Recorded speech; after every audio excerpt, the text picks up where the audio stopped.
Over the Line Extra, your weekly Galway GAA podcast with Ollie Turner and Sean Walsh.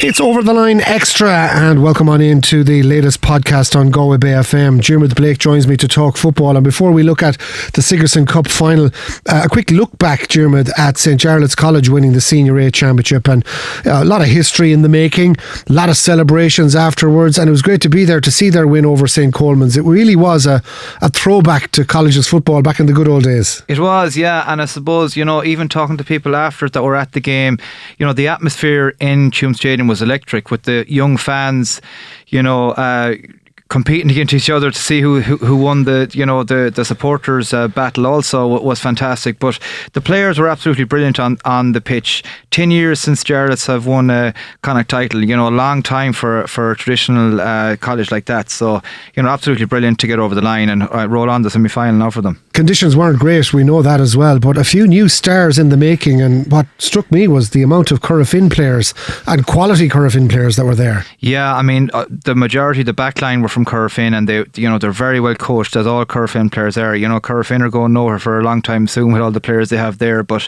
I mean, absolutely brilliant from all the way from full back to full forward. The team was great, but you have to give a special mention to Paddy Egan at full forward. He was absolutely fantastic. Scored 2-1 from play. From midfield, and he made the scores himself. Like, that's phenomenal for his age. So I'm sure we'll see him in a Currafin jersey and probably a Galway jersey in the years to come. Yeah, you mentioned the fact that he scored the 2 goals pretty much from the full forward berth, but he was the main driving force at midfield, if you can call positions midfield anymore, because he covered every blade of grass. He's a serious talent, and of course, as you mentioned, a grandson of Pat Egan as well, who would have been involved with Galway football as chairman back in the 90s and 90s. Yeah, absolutely, and I'm sure Pat would be proud of him there, looking at him. But even the score he got in the first half, I was watching on video after it, or on social media. It was a really tight angle. He came up the left hand side, the right hand side, and slotted it over. Real tight angle. That's a difficult kick to take for a midfielder. His goal that he got, he intercepted himself. He practically made the second goal himself, and so that's really, really good. And another mention to Sean Birmingham, who's full forward, a Headford guy. He's a really good player. He took frees with both left and right on the day.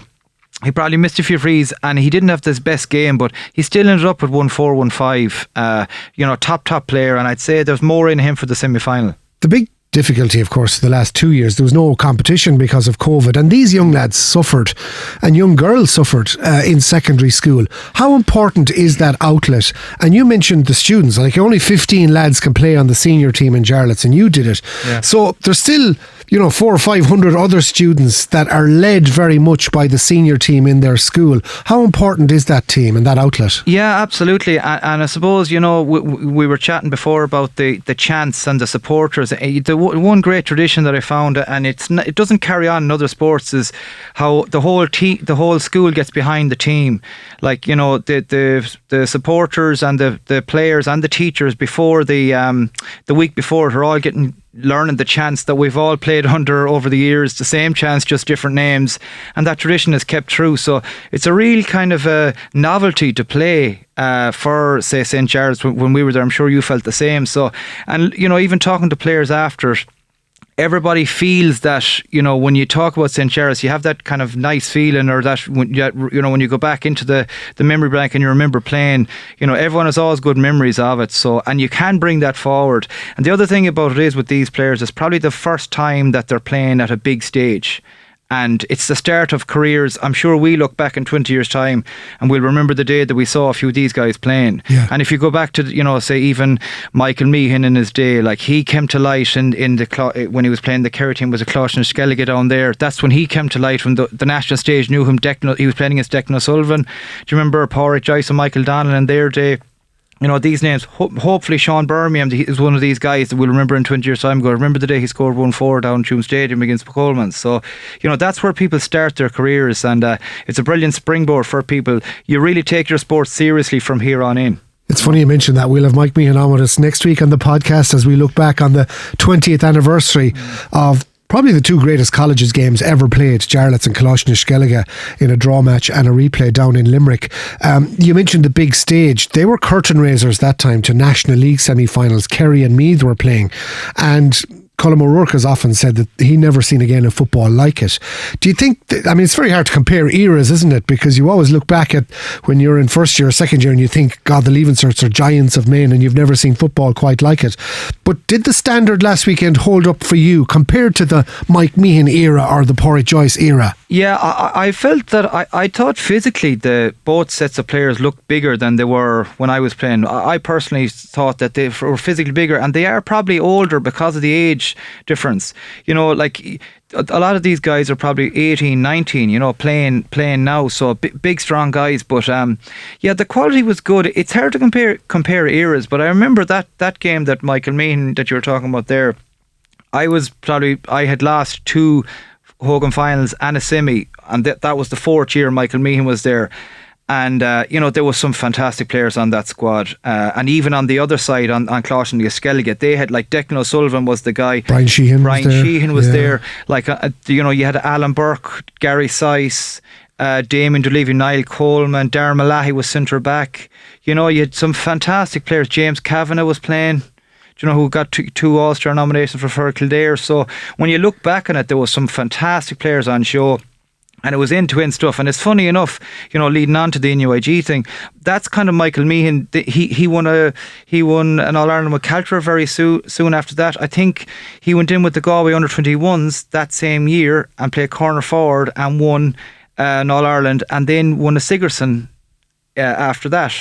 So like within I'd say 18 months he'd won nearly everything. It's unbelievable. It's unbelievable. But, well, of course you went to Athlone IT after Jarlath, and you mentioned how close you came to the Hogan Cup. Athlone had a good team that time as well in the Sigerson. Yeah, we were pretty strong. We had a lot of the Mayo contenders with, say, James Gill and Trevor Mortimer, and say there was myself and Michael Comer and Derry O'Brien, with John Devan. With a strong enough team. We had a lot of guys from Westmeath as well. Fergal Wilson, who would have played for Westmeath, and I remember Desi Dolan Senior was over us.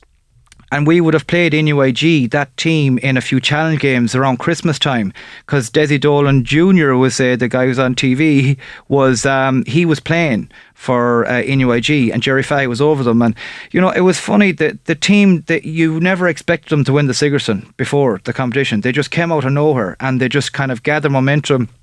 And I was just saying to you off air, I think in the quarter final, Desi Dolan, who would be a lot bigger than Tommy Conroy is now, like he was a national star, and he pulled his hamstring on the Friday night. That time the Sigerson was a Friday, Saturday, Sunday. There was a Sigerson weekend, so you played the quarter final on the Friday, the semi-final on Saturday, and the final on the Sunday. And Desi was the main man on show, and he pulled the hamstring on the Friday. And it was basically the Michael Meehan show after that. At 17, just out of Jarlath, took over. I remember he kicked a sideline from the left side and the right side in the final. Lurcan Collin was captain. He was probably like the Van Wilder of college that time. He was 28, 29. He was in the Galway senior panel. He was still there, was outstanding at midfield. Barry Cullinan was there. There was an off. Clive Monaghan was on the team at full back. Matthew Clancy was instrumental at centre forward. So they just kind of built momentum, and it reminds me an awful lot of this NUIG team, how Tommy Conroy got injured and Mull Kearns, and they still had the strength and depth to push on and win it. So hopefully they can do the same. It's amazing. Now that was 03, so 19 years is a long time, and yet you're drawing parallels with that day. In Páirc Uí Rinn, that day was a wet, wintry day, and they beat UCD that had Alan Brogan and Liam O'Gohenach on at the time. There were big deals with the Dublin underage structure as well. So this time around, it's University of Limerick, and again, no big history in the competition, but they have Clifford. I mean, that's some player to have in a Sigerson final. Yeah, and I was just thinking back there the last few days with Clifford. I can't remember in my memory of watching football for a guy to be so influential at his age. Like, will he be the best player that ever played the game by the time he finishes? It's like, even at minor level, I've never seen a guy dominate a minor finals the way he did. It was like a man playing in a boys competition. So that's a huge task for NUIG, but I'm sure one of the Kellys will pick him up, or probably two of them maybe. But if the Kelly family, look after David Clifford. But if you could quieten him at any ways at all, keep him to 5 or 6 points, Galway have a great chance. Galway have a very good team as well. They're very balanced, and they're all playing with each other in 3 or 4 years now. They've been thereabouts a few times. A lot of these guys have played inter-county senior as well, so they shouldn't be afraid of UL at all. Again, how do you quieten such a brilliant player like Clifford? That is the question. Hopefully they can keep him half quiet and get the victory. It's down in Carlow IT, and you know the way the weather's been as well, Diarmuid, but like IT Carlow will be pretty exposed, so there's every chance it won't be unlike O3 in terms of weather conditions. So does that make it a bit of a lottery, or does it turn it into a backs game? Like, is that the kind of game now you'd roll up your sleeves you'd love? Yeah, absolutely. And Sigerson all down through the years, that's the way it's always been played in them conditions. It suits the kind of running teams that are not playing the long ball in, that are kind of keeping possession, playing down the clock, getting a few scores, sitting back, counter-attacking. And it might suit the likes of Sean Kelly to be marking Clifford then. I'm only presuming he'll be on him. Will he? I don't know. But you would presume that'd be a battle that people will go to see, because Sean Kelly as full-back, he's one of the most promising full-back in the country. He's just has everything. So to put him up against Clifford now, wherever they'll be playing, maybe Clifford might be corner forward, that's going to be a titanic battle, but I think he will be able for him. If he has someone protect him in front and the supply isn't as good on a wet day, it is a backs game this time of year. Has it given an extra injection as well, the fact that it's a new pairing in the final, because DCU, and it just seemed it was a bit like Manchester City in the soccer, like that they were almost buying in players, or they were certainly attracting all the big name players, and it seemed to be like an unfair playing pitch there for a while. It was, and I remember kind of when I was finishing off in college, DCU were just starting to come good, and they were basically all the players that were playing inter-county were all edging up towards going. I remember Conor Mortimer went up there. He was probably 23, 24 when I was in college, and a few more guys like that went up, and they kind of, a bit like the way Chelsea built their success in the Premiership years ago. They just kind of started off with getting players in, and they were just a powerhouse for a few years. It was very hard to compete for the likes of GMIT, NUIG, Sligo IT, Athlone IT. We just couldn't compete because we didn't have that calibre of player. But it has evened out, I have to say. Like, if a lot of players are staying more local now, which is good. And hopefully the likes of GMIT and NUIG can keep getting strong and keep guys from going up the country and stay local here and play with their local college team. But that NUIG team, when you look through it, there's some quality players all through from 1 to 15. So hopefully they can do the business. So the National League is back as well, Diarmuid, this weekend. Galway will be taking on Offaly in Pearse Stadium. I mean, it looks a very winnable fixture after what they've achieved so far against Meath and Down. Yeah, absolutely, and it's probably a chance for Porrick maybe to try out some guys who are on the fringes to see what they're like. I'm sure there's a lot of guys there. I'd like to see Carl Sweeney. I know he's with NUIG now the next day, but he looks like a really promising player. The likes of him, you'd like to see how we get on. Maybe Offaly is a game to try some of these guys out, as well as keeping the structure of the team. You want to be building a settled team now. It's only 12, probably 11 weeks to championship now against Mayo, so you want to keep building the momentum. But this Division 2, I was only thinking about it there during the week. It's a great opportunity for this Galway team in the stage of their careers that they're in, and the development of the management teams as well. To build a bit of confidence. If Galway could go the Division 2 whole campaign without losing a game, that'd be absolutely brilliant going into the Mayo game, because they're going to need that confidence going in. That Mayo is going to be a formidable challenge for them in 11 weeks' time, so every bit of confidence will help. Yeah, we've no recent history at all against Offaly. In fact, it's 20 years, I think, since we played them in any sort of a National League game. John Maughan has been there, and Tomás O'Shea came in and joined him as well. But it must be very difficult in Leinster in particular to try and take on a team like Offaly, given the shadow of Dublin and what's been cast on there for the last decade and a half. Yeah, but just going back, I saw a programme in the 1990, was it 97 or 98, when Galway played Offaly, it was a Division 2 semi-final. At that time, you would never would have thought that Galway, I think Galway lost that day. Didn't Offaly beat? I think they beat. Well, Offaly won a league back around that time as well. So I think they beat Galway in a semi-final, and that's the year that Galway won the All-Ireland. And, Jeff Allen came back into the squad.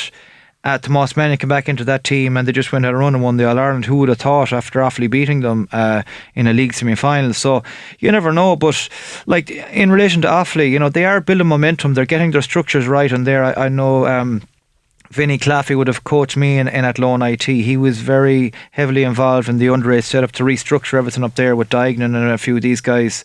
So they are getting their ship in order up there. So it'll probably take a few years for them to come along. I'd say they're probably hoping that they could stay up and stay competing for a few years until these under-20s start coming and developing. Well, there you are. I mean, this is the last 2 under-20 All-Ireland champions meeting. Now, it's going to take obviously a year or two for the Galway lads to come on stream. But we see Tom O'Callaghan, for instance, has made that jump from under-20. So is it fair to say that, Offaly aren't going to see the fruits of their labour at under-20 level this year? It might be next year or the year after. Yeah, I think so. And like they're probably missing the stalwarts, will say, lads around the 27, 28 year olds, real quality players. I know McNamee is still there, but he'd be in mid-30s now, and he kind of is a fringe player coming on. They're probably clinging to his experience because they don't really have anyone of that quality, apart from that. But they do have a road. We're very the club team were very successful there for a few years. They got to a few Leinster finals, and remember Milton played them in a few challenge games now, and they had some quality players. So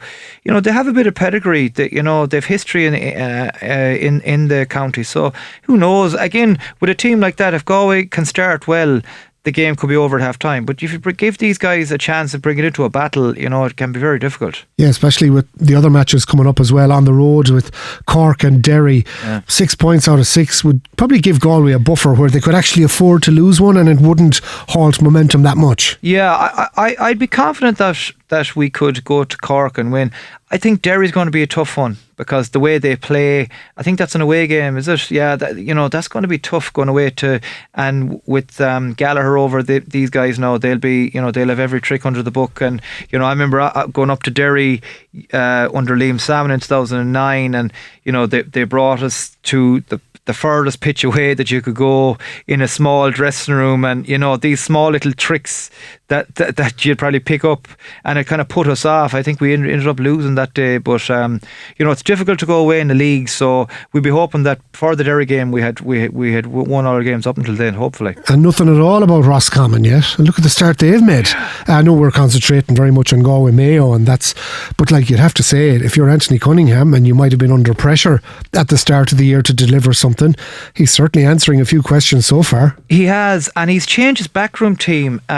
He has brought in O'Rourke he used to play wing back for Armagh. Did he train Louth for a while? He's brought him into his backroom team. I saw him on the sideline there. He's a good coach. He'd be, the Ciara McGeaney era. And so he seems to have added something, but there's quality footballers in Roscommon. Like, you even look at their, the club scene, they're very strong at the club scene and underage, like they have quality forwards, which usually you wouldn't think a team like Roscommon would have such quality forwards, but they have them in spades, So, yeah, I tell you, Connacht is getting strong. You have to say, the teams Mayo, Galway and Roscommon are very. Even look at Sligo. Sligo are doing very well in Division 4 under McEntee. So, Connacht is getting stronger. Looking forward to chatting again soon, Diarmuid. Cheers, Tony. Well, you're welcome to the next segment of the Over and Line podcast extra here on Galway Bay FM. Delighted to be joined by two men. They're going to have a very busy week because on Wednesday at Pearse Stadium there's a lovely meeting in the Fitzgibbon Cup semi-final of the two Galway colleges, GMIT and NUIG. Delighted to be joined by Mike Ryan of GMIT, Jeff Lynskey of NUIG. Gentlemen, you're welcome. And first of all, Mike, well done on reaching the semi-final. You both done very well. For years we've been watching Limerick and Cork colleges competing at the highest level. Great to see two Galway colleges. Sure it is, Sean, no question about it. And for GMIT, we're, I suppose, in uncharted waters in many ways. 2008 was the last time, I think, and in the semi-final, and shifted a defeat to a Joe Canning-inspired LIT team. So we even competed in the Ryan Cup, actually, for a couple of years in 2016 and 17, or 17 and 18, I think. We won it in 2018, and with a team that maybe could have competed in Fitzgibbon at the time, but we didn't think we were strong enough to compete in Fitzgibbon. So to come within a few years, and particularly in the last couple of years, nothing happened last year with COVID. So it's great to be, we don't want the journey to stop, put it that way, but we're in uncharted waters and we're facing a massive task on Wednesday, no question about that. And Jeff, I mean, you've had an even longer season because the league went well for you as well. Yeah, Sean, look, we had a really good league campaign. gone really good competitive games against GMIT, Mary I, UL, UCC, and then played DCU after Christmas. So I'll be told into our 11th championship game. Yeah. You know, which is a great program for the lads. Yeah. I like Mike. Sure, look, we're all enjoying this. You know, it's a training session Monday, a game Wednesday, and the same again the following week. So look, it's been very enjoyable, I suppose, for both colleges. The one thing that really strikes me, lads, I think in the 2 semi-finals, of the starting 15s out of the 30, 27 Galway lads. This is a major change as well, isn't it, Jeff? Yeah, look, but that's probably down to the work that's been done in schools and clubs and academies over the last 10, 12 years, you know. So like Mike was there for the last win for NUIG in back in 2010, and we were just talking about there was 7 Galway, 6 Clare and 1 Tip, you know, and things have evolved and changed. But look, we were just chatting before, and the courses as well have changed, you know, in both colleges, where it's now more, I suppose, accessible for the lads. They don't need to go to Dublin, they don't need to go to Limerick, you know. So look, from that point of view, we're keeping them in Galway, and that's important for us. And I suppose, Jeff, you know, you were integrally involved in the 5 minor successes or whatever. Are we beginning to see a bit of that wave coming through? Yeah, look, it's patience, it's a slow burner, you know, it's a lot of work and effort being put in. I think from the GMIT lads, I had my hands on 21 of them, you know, but that of course they're managed over the last, I suppose, 7-8 years. And look, we're developing players, but they need a window, and this window and Fitz is so important for them in terms of experience and confidence. And look, for both colleges, it's really, really important, this campaign, because you will attract a different calibre player again for the next 2 or 3 years. And Mike, you're in the same boat. Like, has it been a kind of a targeted thing, or the Galway lads just saying, "Now, listen, we're going to go local"? Or maybe COVID had an impact, or even recession before that. Are parents deciding now, well, maybe we will stay local? I'd say there are a number of factors, really. Galway players lack of accommodation in some of the bigger cities, and Galway players can drive in some cases into college on a daily. They don't have to actually look for accommodation in the city. Secondly, it can't be lost in it either that Galway City is the nicest city in the country for anyone to go to college. That's a fact. There's a lot of bonuses. There's a lot going on, and there's a lot going on Wednesday night. There is, of course, yeah, absolutely. It's a lovely city. Plus, I think the range of courses are greater now, and from a GMIT point of view, there's more degree courses available now as well, especially with the amalgamation of the IT colleges and stuff, and more scholarships and stuff being awarded as well. So it's all about where it's most attractive for a young fella to go and what's available for them. And of course, if the hurling is going well in a college, it has an impact. It does attract any young fella that says, well, they've been at the cutting edge of the Fitzgibbon or whatever the case may be. Well, if I want to try and showcase my talent, there's an opportunity for me, you know. And as Jeff said, Fitz is a great window opportunity to showcase talent. There's no question about that. And is there an opportunity then, or there is an opportunity, a development opportunity here for maybe the Galway County Board and the colleges to use this vehicle as well, in terms of, you know, could you be rolling out S&C programs that are similar at county level? Could it almost become an academy, the 2 colleges here in Galway? Look, we kind of a joint. We do have a joint up approach, Sean. Like we don't really go near the S&C. We leave that to Brian and to Henry and Lucas, you know, with the minors and all that. That's fine.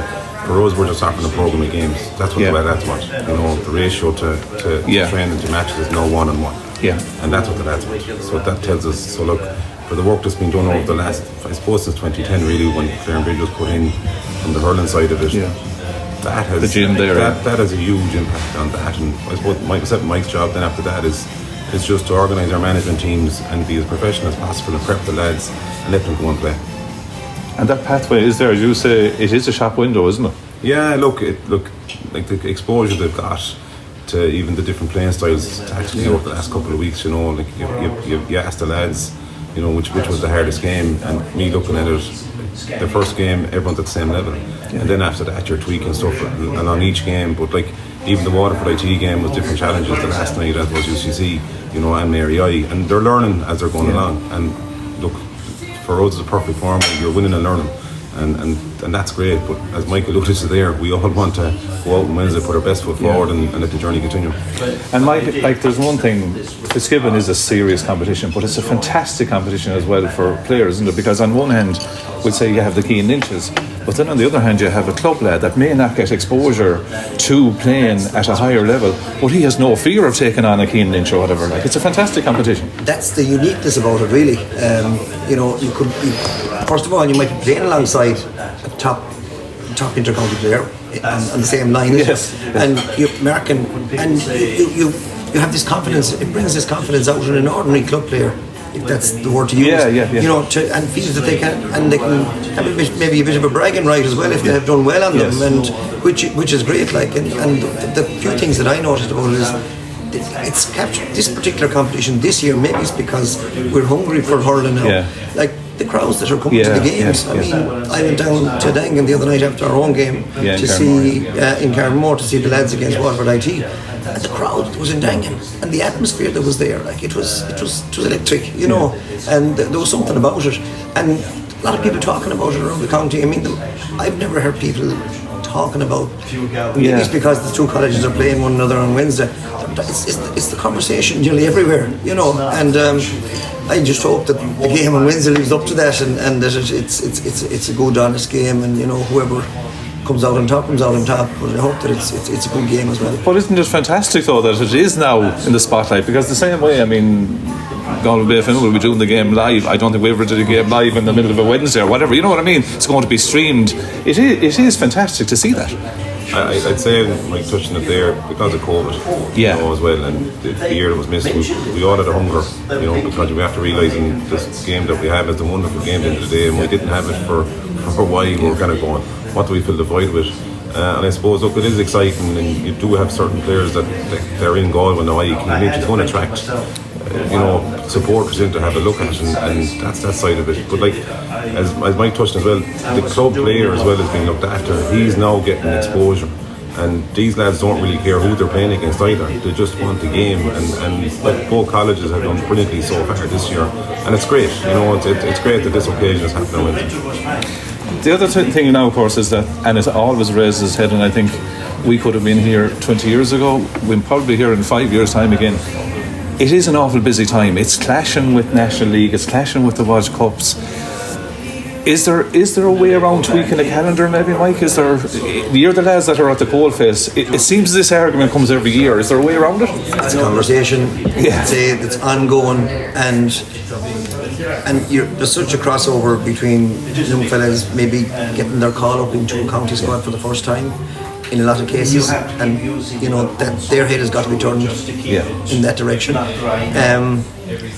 This is from a college point of view. The Fitz is the number one. It's just the marquee competition. Something will have to be done. There's an argument for maybe bringing it forward to before Christmas, but the counter argument to that is club under 20 competitions. Yeah, will spill over. Provincial competitions are all in there as well, so you won't have people caught up there too. I think we have to find a window, maybe condense the window a little bit, and if it works, that a Fitz player that's tied to Fitz and maybe on a scholarship as well in his college, you know, to play Fitz, that he should be allowed just to play Fitz for that window. And I think the league starting so early is putting a lot of pressure on inter-county managers, and look, they have to put their best foot forward as well, and in many cases, you know, they're in the spotlight too, and it's hard to balance. But if there was a bit of joined up thinking, I think, is the most important thing, whereby that little window is, and it's an opportunity for the inter-county manager to see his player anyway playing at a top level, because it is a top level, there's no question about it. The speed and the pace of the game and the strength and conditioning that's required in it is exactly the same as what's required when they go out in the league or a World Cup game. Personally, I would ditch the World Cup. That's what I would do. And I would allow those play the Fitz, and maybe the league starts a couple of weeks later. I don't know, do we need to play our All-Ireland final in July either? You know, I'm not so sure that we do. So that's about the only solution I can see. Yeah, look, I agree with Mike. I think the window needs to be there for the lads. as well, and that condensed calendar probably about 6 weeks just after Christmas, probably the best time for the lads. But look, I understand from inter-county manager point of view, they're under pressure. Yeah. They're under the pump because it's based on results. So I can see from both sides. I think John has been very accommodating to Keane, but John Kiley has won the last couple of all. There's probably less pressure on him. Less pressure on him, and you can give Keane that opportunity just to play the matches, train with Limerick, and he's fresh then coming up every Wednesday. So look, there's no easy solution here to this. I just think it's probably the governance of it and the organisation of it. They need to look at it from a player welfare point of view as well, and say, look, just give the lads probably 5-6 weeks, and then as Mike touched on there, the Watch Cup, if there need for it, push out the calendar small, but by 2 weeks. I think it nearly run them all off, Mike, in probably 6 weeks, and go back to the traditional format of the weekend. And then look, the boys will come back out of it, I suppose better players, better experience all around, and there's less hassle then for myself and Mike having to contact every week and go through everything, and less stress on them as well.